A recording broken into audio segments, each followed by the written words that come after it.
Bismillahirrahmanirrahim. Assalamualaikum warahmatullahi wabarakatuh. Alhamdulillah, puji syukur kita panjatkan kepada Allah Subhanahu wa Ta'ala, yang mana pada siang ini kita masih diberikan kekuatan, kesehatan, limpahan rahmat, umur panjang, sehingga kita masih bisa mendengarkan hal-hal dalam kebaikan. Kita juga tidak lupa berselawat kepada junjungan kita Nabi Muhammad SAW, karena beliaulah manusia yang paling mulia di muka bumi ini. Semoga di akhir kiamat nanti kita mendapat syafaatnya. Dalam kesempatan ini saya akan berbagi tentang indahnya toleransi serta manfaatnya dalam Islam. Saudaraku yang dirahmatin Allah Subhanahu wa Ta'ala dimanapun berada, toleransi akan membuat individu dapat berpikir lebih positif. Tak hanya itu, dengan mengandalkan toleransi, pemimpin akan memimpin warganya dengan sangat adil.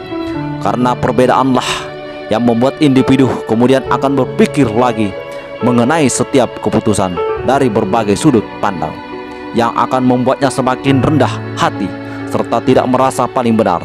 Islam sendiri mengajarkan bahwa toleransi tidak hanya dilakukan untuk sesama manusia, namun juga dengan alam semesta, binatang, dan lingkungan sekitar kita.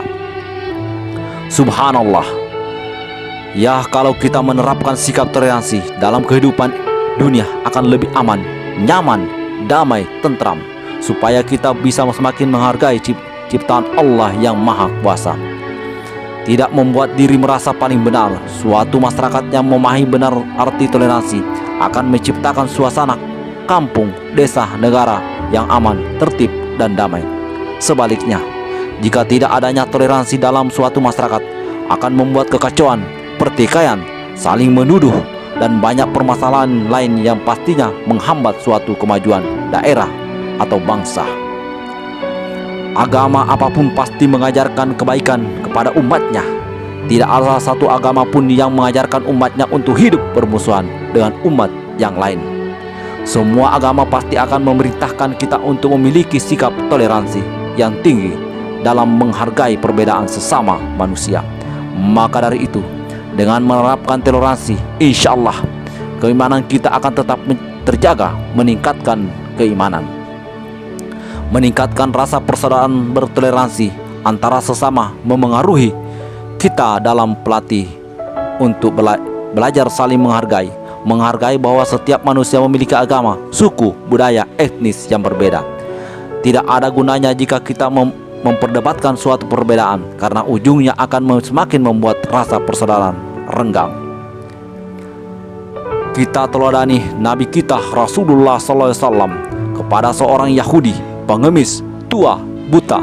Walaupun beliau dihina, dicaci maki oleh orang Yahudi buta tersebut, dengan penuh kesabaran Rasulullah setiap hari menyuapin makan pengemis buta tersebut. Allahu Akbar. Semoga kita bisa mengikuti contoh tersebut. Kisah lain, Nabi Muhammad SAW saat membangun negara Madinah, Rasulullah melihat adanya pluralitas di kota Madinah. Jenis pluralitas yang ada bukan karena etis saja, tetapi juga perbedaan karena agama, Islam, Yahudi, Nasrani, bahkan musyrikin. Dengan adanya pluralitas tersebut, akhirnya Nabi SAW membangun toleransi dengan Piagam Madinah. Piagam Madinah adalah dokumen politik resmi pertama yang membicarakan prinsip kebebasan beragama. Memberi ruang bagi orang lain bukan berarti mengorbankan sikap dan kepercayaan diri sendiri. Justru disinilah letak keindahan sebuah toleransi antar manusia, apalagi antar umat beragama. Toleransi mengajarkan kita untuk terus mencerminkan sikap kuat dan istiqomah, memegang prinsip dan keyakinan sendiri, sementara tetap menghargai pendapat dan pendirian orang lain tanpa menyinggung atau mengganggunya.